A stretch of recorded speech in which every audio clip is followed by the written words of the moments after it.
Le verset premier et le verset 11.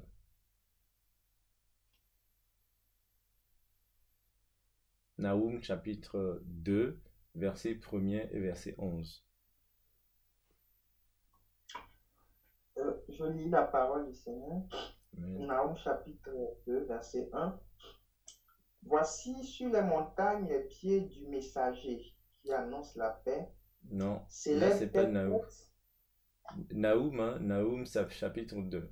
Je pense que ça Oui, doit être. Tu es dans Naoum là.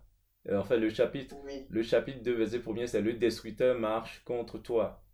C'est Ah, ici c'est le verset 2. Ok, d'accord. Ah d'accord, c'est le verset 2. D'accord, ok, je vois. Effectivement. Tu es dans Louis second, c'est ça? Oui, je suis dans le Oui, second. dans Louis second, effectivement. Il y a un décalage, oui. Le dernier verset du chapitre premier, en fait le. Oui, vas-y, c'est ça. Ok. Car le méchant ne passera plus au milieu de toi, il est entièrement exterminé. Verset 2. Le destructeur marche contre toi. Garde la forteresse, veille sur la route, affermis tes reins, recueille toute ta force. Alléluia. On peut lire le verset 11. Le verset 11. Empire, c'est ça? Oui, vas-y, oui, c'est ça. Empire, on dévaste, on ravage, et les cœurs sont abattus, les genoux chancellent, tous les reins souffrent, tous les visages pâlissent. Amen. Oui, vas-y, au 12. Verset Qu'est 12. devenu ce repère de lions, ce pâturage des lionceaux, où se retirait le lion, la lionne, le petit du lion, sans qu'il y ait personne pour les troubler? Verset 13. Le lion déchirait par ses petits, Pour ses petits. étranglait pour ses petits. Le lion déchirait pour ses petits, étranglait pour ses lionnes. Il remplissait de proies ses antres, de dépouilles ses repères. Amen. Merci Seigneur. En fait, on est toujours dans la continuité de l'intercession et de la fonction de sentinelle ou de la fonction de gardien, comme on voit dans les Aïeux l'autre fois. Et ici, il nous est dit dans Naoum au premier verset, le destructeur marche contre toi. D'accord? Donc, ça, c'est quelqu'un déjà qui. On t'annonce qu'il y a un destructeur qui marche contre toi. On t'annonce qu'il y a un ennemi qui rôde autour de ta vie. On t'annonce en tant que chrétien que ton adversaire, le diable, rôde autour de toi comme un lion rugissant cherchant qui dévorer. Tu vois, tu as la révélation, tu vois des sons, des choses qui te courent après, des choses qui t'attaquent. Tu sens que Satan veut rentrer dans ta vie, ou Satan est même déjà entré, il est à l'heure dans ta vie. C'est d'abord le point de départ de ce texte, c'est la révélation que le destructeur est en marche contre moi. La révélation donc d'être en guerre. La révélation d'être dans une opposition. Et quelle est la conséquence ou quel est le conseil de Dieu par rapport à la vie d'une telle personne? Celui qui a conscience que le destructeur marche contre lui, eh bien, le conseil que Dieu lui donne, c'est garde la forteresse. Veille sur ta route. Affermis tes rangs, recueille toute ta force. Et c'est donc on ne peut pas voir, un chien ne peut pas voir un danger arriver et continuer pas à vivre tel quel. Donc le Seigneur va nous demander de se mettre dans un certain nombre de postures ou de préparer notre défense d'une certaine manière. Et cette défense-là commence par quoi? Elle dit garde la forteresse. La forteresse, c'est le lieu, c'est l'abri, c'est le lieu où tu te tiens, c'est le lieu où tu te caches, c'est le lieu où, en fait, euh, c'est comme où tu ne chancelleras pas. Garde la forteresse. Donc, tu dois établir une forteresse, en fait. Un chrétien doit avoir dans sa vie une forteresse. Et il faut savoir comment, donc, on met en place cette forteresse-là. Qu'est-ce qui constitue cette forteresse-là? Parce que quand on t'enlève ta forteresse, eh bien, tu es dépouillé. Et donc, c'est donc important de savoir qu'en fait, chaque chrétien a une armure spirituelle qui lui sert de protection, de forteresse, de barrière. C'est ce que disait le fois. Tant que tu as cette armure-là, en fait, Satan ne peut pas t'atteindre, en fait. Satan ne peut pas te... Ses armes, son enchantement, tout ce qu'il veut ne va pas atteindre, ne va pas t'atteindre tant que tu es dans la forteresse. C'est pour ça qu'on appelle une forteresse. La forteresse du chrétien est imprenable par l'ennemi. Et l'ennemi en est conscient. Alors, c'est quoi sa stratégie? Sa stratégie, c'est de te faire sortir de la forteresse. En t'envoyant un appât de péché. Un appât. Satan ne pourrait pas vaincre, ne peut pas vaincre un chrétien tant que ce chrétien n'est pas sorti, en fait, de sa forteresse. Et j'avais ce son-là que j'ai souvent partagé aux bien-aimés, mais je voyais en son, j'étais dans un arbre et j'étais au sommet de l'arbre et en fait, et en dessous, il y avait une sirène qui était en bas, qui était à terre en bas. Et en fait, cette sirène me parlait. Et moi, j'étais dans l'arbre sous une branche. Et plus j'écoutais la sirène, plus je descendais de l'arbre. En fait, je descendais de l'arbre et jusqu'à ce que je vienne à terre. Et en fait, pendant que je descendais, je comprenais, je recevais le discernement comme quoi, eh bien, tu vois, en fait, le but de la sirène ne va pas te combattre quand tu seras dans l'arbre, en fait. Et la sirène ne va pas monter à ce niveau. Tant que tu es dans l'arbre, tant que quand tu gardes ta forteresse est dans l'arbre, c'est dans la parole, c'est dans la prière. Tant que tu es dans l'esprit ainsi, Satan, aucune sirène, aucun serpent, aucune puissance de sorcellerie ne va t'atteindre. Et donc, ce que ces puissances vont faire, leur stratégie, c'est de te faire sortir de là.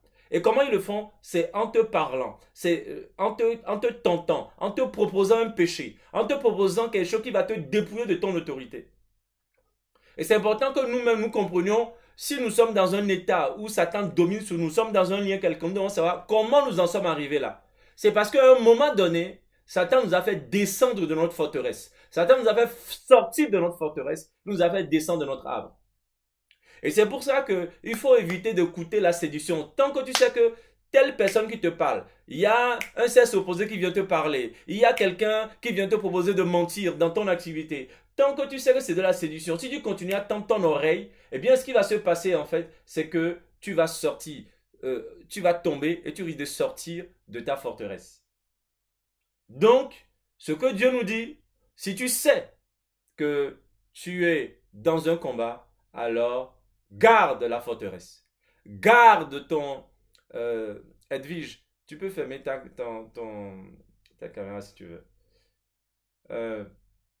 Si tu sais que Satan est derrière toi, eh bien, il faut que tu gardes ta forteresse, mes amis. Garde ta forteresse. Ta forteresse. Et tu la gardes comment? Tu la gardes en résistant au péché. En ne tombant pas dans le péché.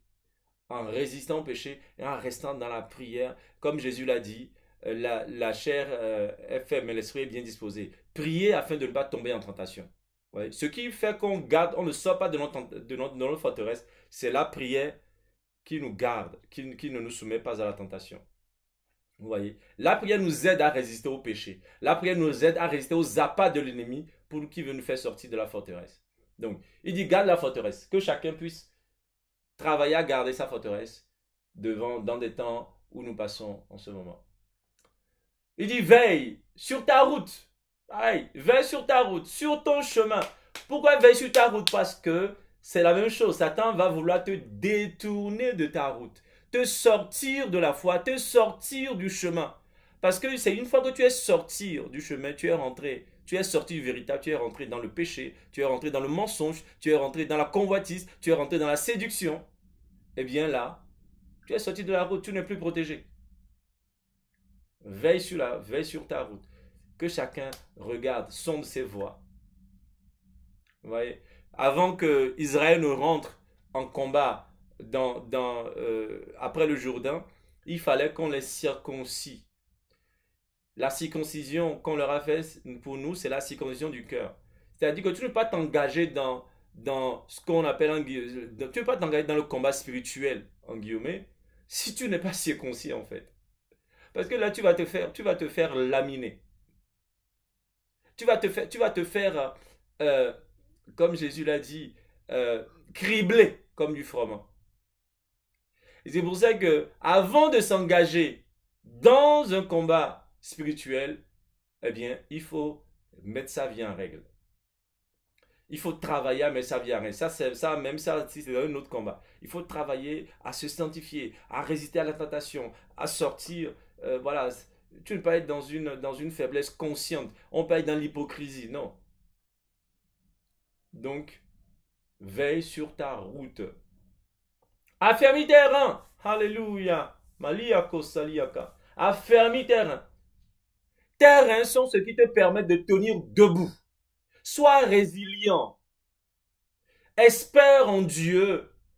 Et ne te laisse pas faiblir si facilement. N'abandonne pas.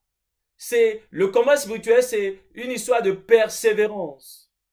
C'est une question de persévérance. On ne remporte jamais aucun combat spirituel si on n'est pas persévérant. Parce que notre adversaire là, si Satan a un fruit de l'esprit, c'est la persévérance en fait. S'il y a un fruit de l'esprit que Satan a conservé, c'est la persévérance. C'est la patience et la persévérance. Satan est patient. Il t'attendra jusqu'à ce que tu sois faible pour tomber sur toi. C'est pour ça que on ne peut pas vouloir confronter l'ennemi si on ne développe pas notre patience, si on ne développe pas notre endurance. Vous voyez? C'est pas une course de 100 mètres, c'est de l'endurance. Il faut qu'on soit endurant jusqu'au bout. Parce qu'on va voir des choses qui vont être le contraire de ce pourquoi on prie. Mais il faut persévérer. Il faut être endurant. Saint terrain. Saint terrain. Et à chaque fois que Dieu va venir vers quelqu'un pour qui va faire un travail avec lui, il dit toujours, eh bien, fortifie-toi et prends courage. Prends courage. C'est une autre manière de dire saint terrain. Donc je veux nous dire ce soir, prenons courage devant le combat que nous menons pour rentrer dans les promesses de Dieu pour ce qui concerne notre vie. Prenons courage dans ce travail qui consiste à faire sortir Satan de notre chemin afin que nous accédions à Sion parce que c'est ce que Dieu nous a promis. Et recueille ta force, recueille toute ta force, mobilise toute ta force. Saint-Henri, mobilise toute ta force. Prends ton épée, mobilise toute ta force.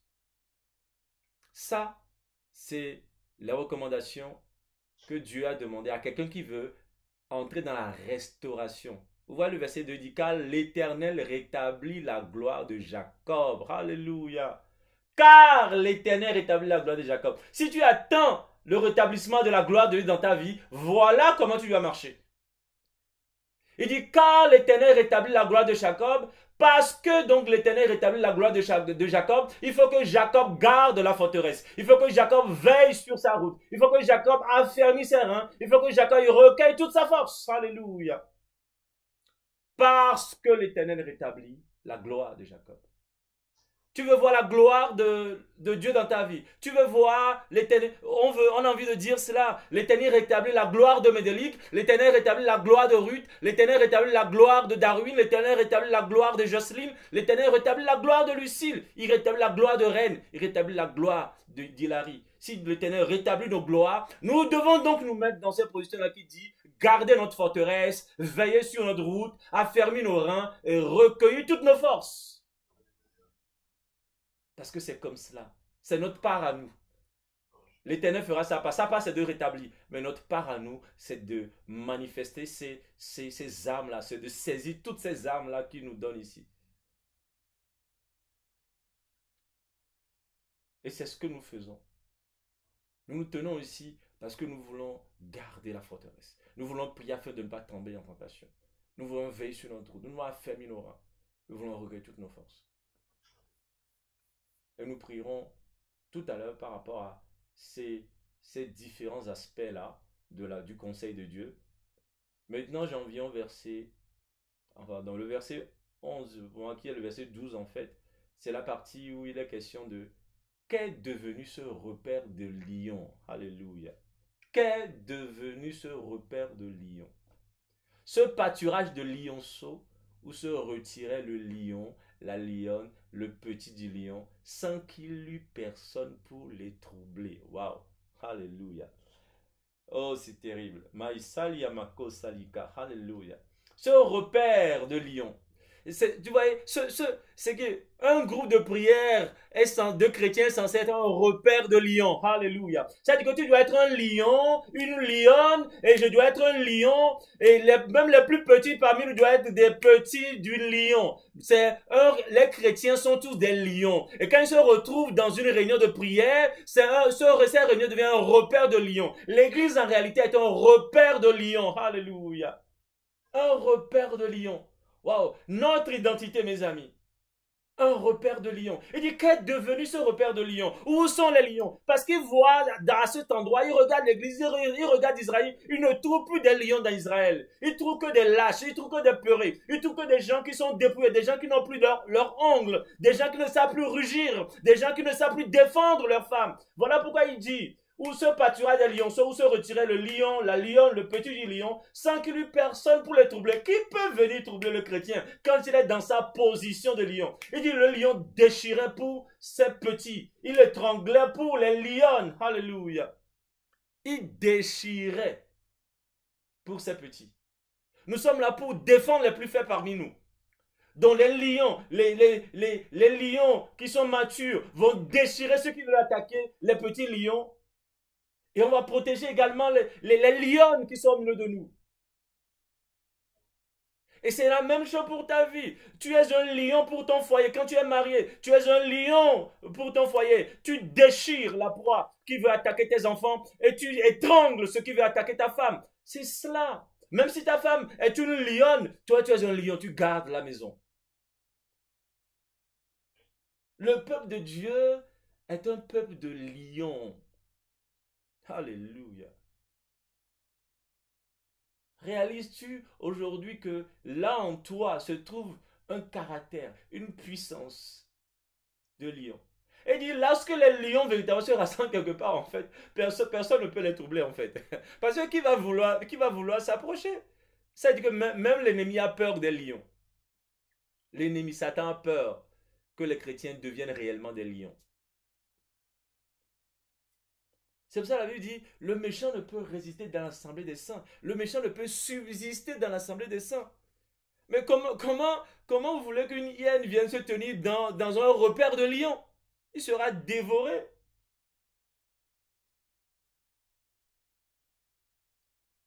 Et c'est cela l'intercession. Chacun doit être un lion, doit chercher à manifester la puissance du lion qui est Jésus étant lui-même le lion de Juda qui déchire sa proie. Et nous sommes des lions dans son royaume. Tous, hommes, femmes, enfants, lions, petits du lion, lionne. Et dit qu'est devenu ce repère de lion. J'ai envie de dire que le Seigneur nous pose la question aujourd'hui. Sommes-nous véritablement ici un repère de lion? Chacun ici est-il ou poursuit son héritage de lion spirituel? Sais-tu rugir? Sais-tu voir tes proies? Sais-tu défendre ta vie? Sais-tu défendre les portes de ta maison, les portes de ta santé, les portes de ton foyer, les portes de ton mariage, les portes de tes enfants?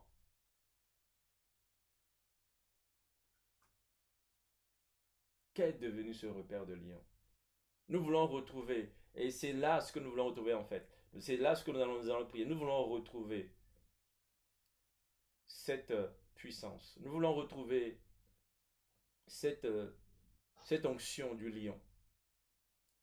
Puisque le Seigneur se demande, qu'est devenu ce repère de lion? Nous voulons être un repère de lion. Un repère de lion. Que ton couple devienne un repère de lion. Où ton mari est dans le feu, toi aussi tu es dans le feu, tes enfants sont dans le feu, vous vous mettez, vous priez, vous levez tôt pour prier, vous couchez tard dans la prière, vous levez au milieu de la nuit pour prier, la prière, vivez comme des lions, vous voyez des choses venir, vous vous levez pour combattre ce que vous voyez venir. Dieu nous voit comme des lions. Dieu recherche, Dieu veut retrouver son repère de lion. Vous voyez, c'est ça la gloire qu'il veut rétablir. La gloire de Jacob, notre gloire que Dieu veut rétablir, c'est cette gloire-là. C'est pour ça qu'il dit, mais qu'est devenu ce repère? Je vais rétablir ce repère de lion. Je veux rétablir ce repère de lion. Je veux sortir les griffes. Vous voyez, c'est pour ça que Dieu montrait ces griffes-là. ces griffes de lion qui sortaient et qui devenaient de plus en plus larges. Plus tu pries, plus tes griffes sortent. Plus tu cries, plus tu rugis. Et tes rugissements sont comme des tonnerres qui font trembler l'ennemi. Plus tu pries, plus les choses, tu rentres dans cette dimension. Qu'est devenu ce repère?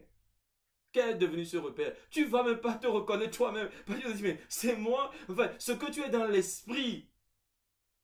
Plus tu dis oui, je suis cela. Je retrouve ma gloire, je retrouve ma gloire, je retrouve ma gloire, je rentre dans ce repère de lion, je rentre dans ce cercle de chrétiens qui savent rugir, je rentre dans ce cercle de chrétiens qui savent déchirer la proie, je rentre dans ce cercle de chrétiens, ce cercle invisible, parce que oui, ce n'est pas seulement un repère visible, c'est un repère spirituel, c'est un repère invisible. Tu es ici, mais tu es en connexion avec d'autres intercesseurs qui sont partout dans le monde. Nous sommes un repère de lion. L'intercesseur rentre en fait dans un repère spirituel de lion. Dans un repère spirituel de lion. Et nous voulons retrouver notre identité. Nous voulons rentrer dans ce cercle. Nous voulons rentrer dans ce repère. Et tu vas dire, oui Jésus, je veux que tu fasses de moi. Fais-moi entrer dans ce repère de lion. Je ne veux plus, je veux que ma bouche s'ouvre, que mes cordes vocales de lion s'ouvrent, que je puisse rugir. Je veux que mes ongles de lion poussent, que mes griffes poussent, que mes griffes deviennent plus longues et tranchantes. Je veux que mes sens de guerrier de Yahweh, que mes sens puissent, voilà, s'éclore. Nous voulons rentrer dans ce repère de lion. Nous ne voulons pas être là à prier pour les bobos.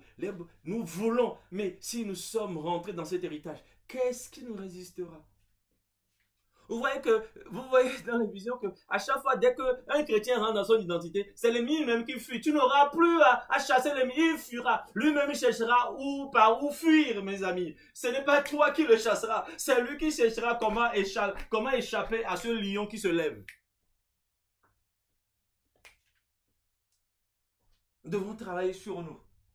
Travailler sur nous, travailler sur le développement de nos sens, sur l'activation des dons en nous, sur l'activation de la grâce de Dieu en nous, sur l'activation de l'appel de Dieu, des choses de l'esprit qui sont déposées en nous. Nous avons un trésor en nous et que nous devons travailler pour que ce trésor-là brille.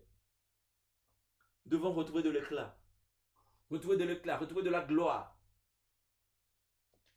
Alors, ce n'est plus nous qui poursuivons l'ennemi. C'est l'ennemi qui fuira devant nous.